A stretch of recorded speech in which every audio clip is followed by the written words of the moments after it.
जो सीट अखिलेश यादव ने अपने लिए बचा कर रखी थी, आखिरकार उस कन्नौज सीट पर सस्पेंस खत्म हो चुका है। समाजवादी पार्टी ने अपने पत्ते खोल दिए और साफ कर दिया कि अखिलेश यादव लोकसभा चुनाव नहीं लड़ेंगे। लेकिन इसी के साथ ये भी साफ हो गया है कि सैफई परिवार का एक और चेहरा अब 24 के चक्रव्यूह में कूद गया है। वो चेहरा है तेज प्रताप यादव का। अखिलेश यादव ने कन्नौज से भतीजे तेज प्रताप यादव को टिकट दिया, तो वहीं मैनपुरी से अखिलेश की पत्नी डिंपल यादव चुनाव मैदान में हैं। वहीं आजमगढ़ से अखिलेश यादव ने धर्मेंद्र यादव को टिकट दिया है, तो वहीं शिवपाल यादव की डिमांड पर बदायूं से उनके बेटे आदित्य यादव को टिकट मिला है। और फिरोजाबाद से अक्षय यादव चुनावी मैदान में ताल ठोक रहे हैं। यानी कि अखिलेश यादव भले ही लोकसभा चुनाव न लड़ रहे हों, लेकिन उन्होंने सैफई परिवार से 5 उम्मीदवारों को चुनाव मैदान में उतार दिया है।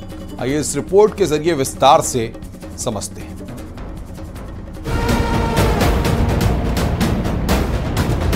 यहाँ तो पॉलिटिकल पार्टियां मतलब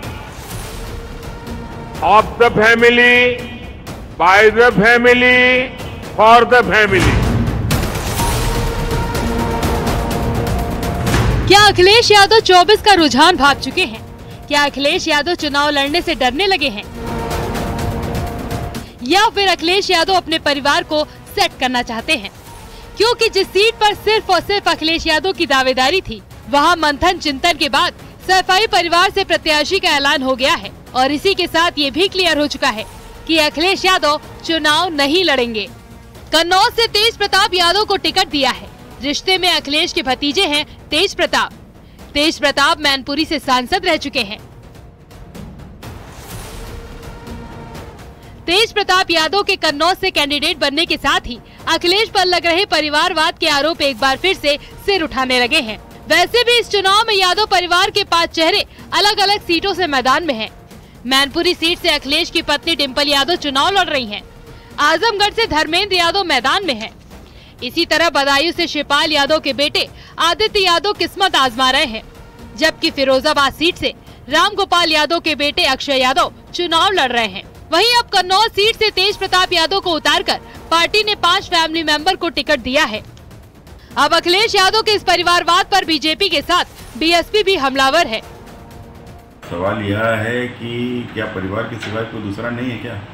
या कन्नौज में क्या परिवार से आएगा? उन्हें खुद ही लड़ो, आप लड़ो, खुद लड़ो, पत्नी लड़े, भाई लड़े, चाचा लड़े, भतीजा लड़े, नाती लड़े, पोता लड़े, तो कुल मिलाकर सब क्या कोई परिवार के बाहर कोई नहीं है? उत्तर प्रदेश में जो यादव सीटें जहाँ पर यादव लड़ सकता है, वहाँ के ऊपर परिवार के सिवा कोई दूसरा यादव लड़ने योग्य ही नहीं है क्या?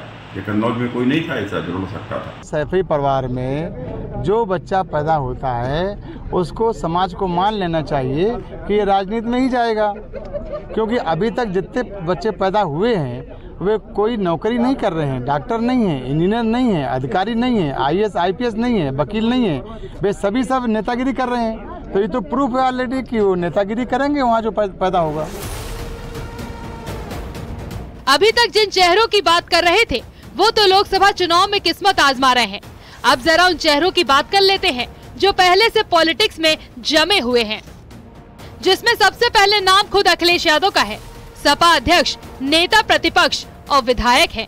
इसी तरह चाचा रामगोपाल यादव राज्यसभा सांसद हैं, तो दूसरे चाचा शिवपाल यादव विधायक हैं।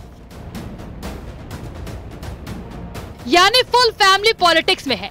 और यही मुद्दा बीजेपी से लेकर बीएसपी तक उठा रही है, क्योंकि जिस पीडीए का नारा अखिलेश यादव यूपी के चुनावी संग्राम में दे रहे हैं, उस फॉर्मूले को साइडलाइन करते हुए अखिलेश यादव ने सिर्फ और सिर्फ परिवार के नाम चुनावी पैगाम दिया है। Bureau report, news 18।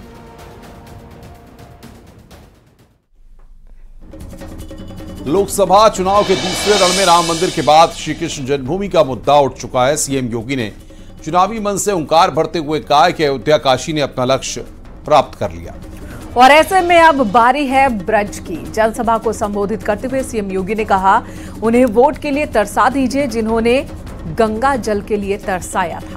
साथ ही कहा कि अब किसी के आगे हाथ नहीं फैलाना होगा, क्योंकि विरासत का सम्मान करने वाले को ही सम्मान मिलेगा। वहीं मथुरा पर जोर देते हुए सीएम योगी ने कहा, अयोध्या काशी ने अपना लक्ष्य पा लिया, अब ब्रज भूमि की बारी है। और इसी पर आपको एक रिपोर्ट दिखाते हैं कि कैसे चुनाव के साथ साथ अब तल्ख तेवर भी मुख्यमंत्री के बढ़ते जा रहे हैं। माता की, मोदी योगी जिंदाबाद। राम नाम की गूंज के बाद श्री कृष्ण की भक्ति से जीत की शक्ति यूपी की राजनीति का दूसरा अध्याय है। सीएम योगी चुनावी रण में सनातन का झंडा बुलंद कर रहे हैं और अयोध्या के बाद मथुरा का मुद्दा उठा चुके हैं। अयोध्या और काशी ने अपने लक्ष्यों को प्राप्त कर लिया है, अब तो बारी आप ही की है। सीएम योगी चुनावी जनसभा के दौरान फतेहपुर सीकरी में बीजेपी प्रत्याशी राजकुमार चाहर के समर्थन में वोट की अपील कर रहे थे। इस दौरान उन्होंने कहा, अयोध्या काशी ने अपना लक्ष्य पा लिया, अब ब्रज भूमि की बारी है। उनको वोट के लिए तरसा दीजिए, जिन्होंने आपको गंगा जल के लिए तरसाया है। अब किसी के आगे हाथ नहीं फैलाने होंगे। जो विरासत का सम्मान करेगा उसे सम्मान मिलेगा।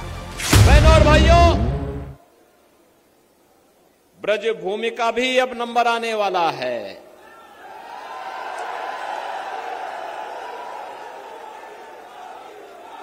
अयोध्या और काशी ने अपने लक्ष्यों को प्राप्त कर लिया है, अब तो बारी आप ही की है। अब विकास के लिए आपको कहीं कोई तरसाने की हिम्मत नहीं कर पाएगा। सीएम योगी का ये बयान उस वक्त आया है जब 4 दिन बाद दूसरे चरण की वोटिंग होने वाली है। ऐसे में उन्होंने एक बार फिर राम मंदिर का मुद्दा उठाया। सीएम योगी ने कहा कि कांग्रेस, एसपी, बीएसपी इस बात का प्रमाण मांगते थे कि राम का जन्म अयोध्या में हुआ है, लेकिन राम मंदिर निर्माण के बाद उनका झूठ फेल हो गया।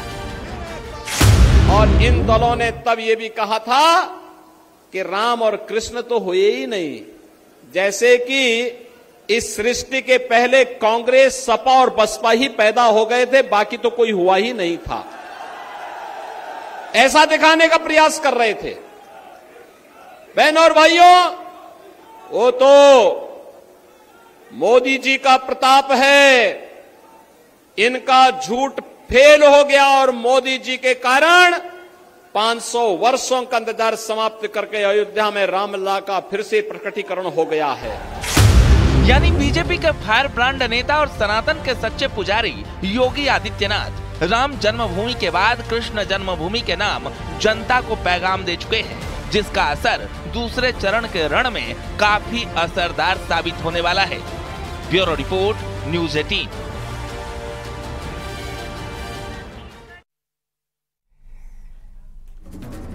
मनमोहन सिंह का भाषण, कांग्रेस का घोषणा पत्र और मुस्लिम तुष्टीकरण के आरोप में पीएम मोदी के बयान ने सियासी हलचल बढ़ा दी है और इसी बयान के बाद कांग्रेस और बीजेपी में अब ठन गई है, क्योंकि चुनाव में फिर से मुद्दा हिंदू मुसलमान का उठ चुका है। दरअसल पीएम मोदी ने कहा था कि आपकी संपत्ति कांग्रेस घुसपैठियों में बांट देगी। इस पर मल्लिकार्जुन खड़गे ने कहा कि पीएम मोदी ने जो कहा वो हेट स्पीच है।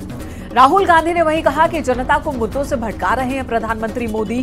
पवन खेड़ा का कहना है कि हमारे घोषणा पत्र में हिंदू मुसलमान कहीं है ही नहीं। तो वहीं असदुद्दीन ओवैसी ने कहा कि मुसलमानों को गाली देकर वोट की कोशिश हो रही है। यानी पीएम मोदी के बयान पर अब संग्राम छिड़ गया है। की कमाई का पैसा घुसपैठियों को दिया जाएगा, आपको मंजूर है? ये कांग्रेस का मैनिफेस्टो कह रहा है।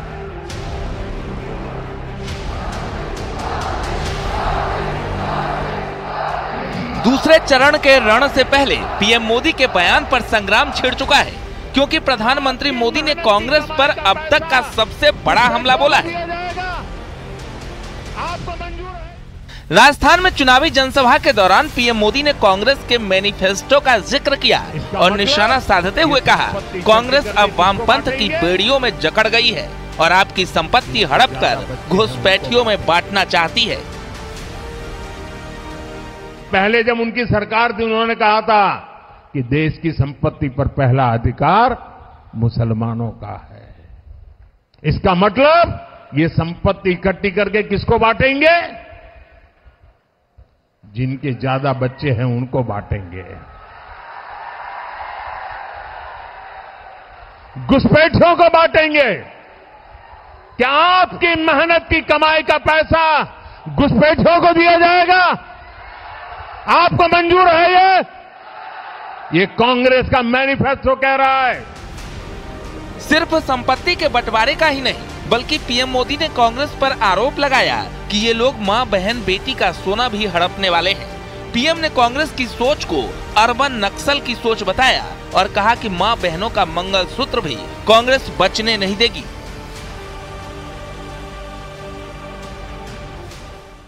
कि वो माताओं बहनों का सोने का हिसाब करेंगे, उसकी जड़ती करेंगे, जानकारी लेंगे और फिर उस संपत्ति को बांट देंगे और उनको बांटेंगे जिनको मनमोहन सिंह जी की सरकार ने कहा था कि संपत्ति पर पहला अधिकार मुसलमानों का है।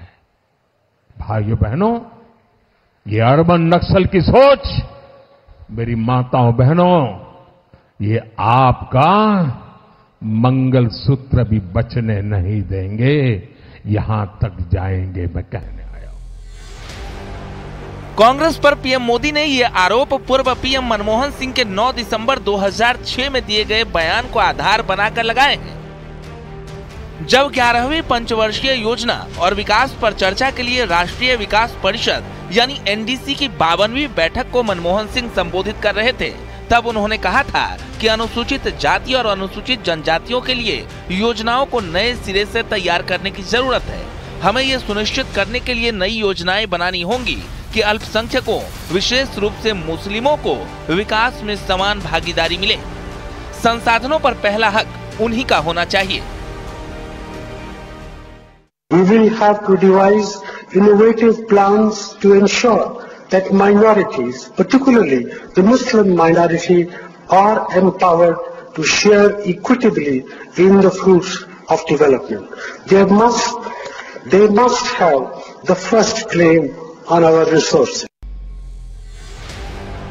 कांग्रेस के घोषणा पत्र पर पीएम मोदी ने तल्ख बयान दिया तो कांग्रेस पार्टी भड़क उठी और उन्हें पद की गरिमा गिराने से लेकर लोगों को गुमराह करने तक का आरोप लगा रही है। कांग्रेस पार्टी बराबरी में विश्वास रखती है, चाहे कोई व्यक्ति किसी भी धर्म से हो, किसी भी समुदाय से हो, किसी भी वर्ग से हो, हम सबको बराबरी का दर्जा देना चाहते हैं। और ये बहुत ही दुर्भाग्यपूर्ण बात है और एनडीए भाजपा की बौखलाहट दिखाती है कि जिस तरह के अनर्गल बयान प्रधानमंत्री की तरफ से आ रहे हैं। पहले चरण के मतदान के बाद एक चीज बहुत साफ हो गई है कि भाजपा दक्षिण में साफ है और उत्तर में हाफ है। ये 150 नहीं पार करते, 400 तो छोड़ दीजिए, 150 नहीं पार करते ये। और इसलिए जो इनके बयान आ रहे हैं वो बौखलाहट की निशानी है। मेरी चुनौती है, स्वीकार करें प्रधानमंत्री जी, हमारे घोषणा पत्र में वो पृष्ठ दिखा दें, पेज दिखा दें वो लाइन जहां हमने कहा है सबसे इकट्ठा करके मुसलमानों में बांट देंगे। पर दिक्कत ये है कि प्रधानमंत्री जी के लिए हिंदू मुसलमान ऑक्सीजन है। पहले राउंड में बुरी तरह पिटने के बाद, बहुत पीछे रहने के बाद प्रधानमंत्री की बौखलाहट सामने आ रही है।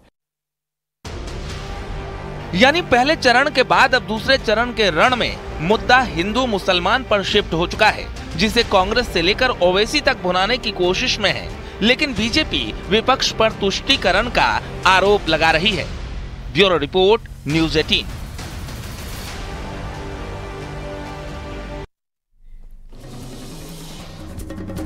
उधर अलीगढ़ में चुनावी जनसभा के दौरान प्रधानमंत्री मोदी ने सीएम योगी आदित्यनाथ की जमकर तारीफ। प्रधानमंत्री मोदी ने कहा कि सीएम योगी जैसा साथी होना गर्व की अनुभूति कराता है। साथ ही उन्होंने कहा कि उत्तर प्रदेश में आजादी के बाद जितना औद्योगिक विकास हुआ उतना अकेले सीएम योगी के कालखंड में हुआ है। और जो लोग योगी जी की पहचान सिर्फ बुलडोजर से करते रहते हैं, मैं उनकी जरा आंखें खोलना चाहता हूं, उनकी आंखें खोलना चाहता हूं। उत्तर प्रदेश में आजादी के बाद जितना औद्योगिक विकास नहीं हुआ वो अकेले योगी जी के कालखंड में हुआ है। वन डिस्ट्रिक्ट वन प्रोडक्ट का उनका मिशन आज पूरे देश में नई इज्जत बना रहा है। आपने सिर्फ बुलडोजर बुलडोजर की बातें कही। अगर विकास को नई ऊंचाइयों पर कोई ले गया है तो योगी जी की सरकार ले गई है। और काशी के सांसद के नाते, मैं उत्तर प्रदेश का सांसद हूं, ये मेरे भी माननीय मुख्यमंत्री है, मैं गर्व अनुभव करता हूं कि मेरे पास ऐसे साथी हैं।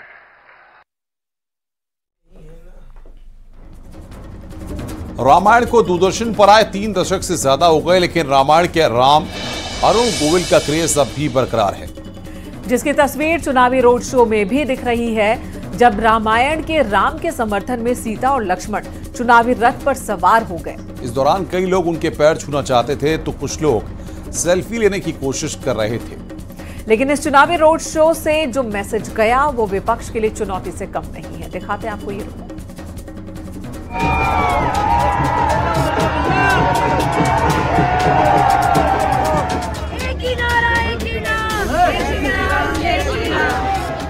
रामायण के राम अरुण गोविल मेरठ से चुनावी मैदान में हैं। वो जहां जाते हैं लोग उनसे लपक कर मिलना चाहते हैं। कुछ उनके पैर छूना चाहते हैं, कुछ महिलाएं और युवा सेल्फी लेना चाहती हैं। रामायण को दूरदर्शन पे आए 3 दशक से ज्यादा हो चुके हैं, लेकिन अरुण गोविल का क्रेज बरकरार है। और कुछ ऐसी ही तस्वीरें मेरठ से तब आई जब उनके समर्थन में रामायण के कुछ और किरदार प्रचार करने पहुंचे।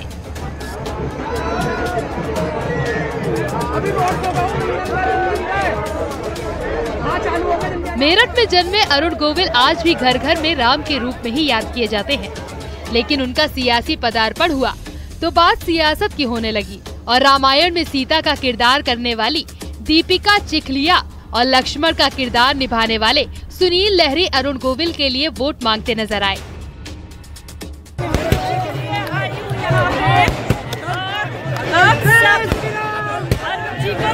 बहुमती से जिताने के लिए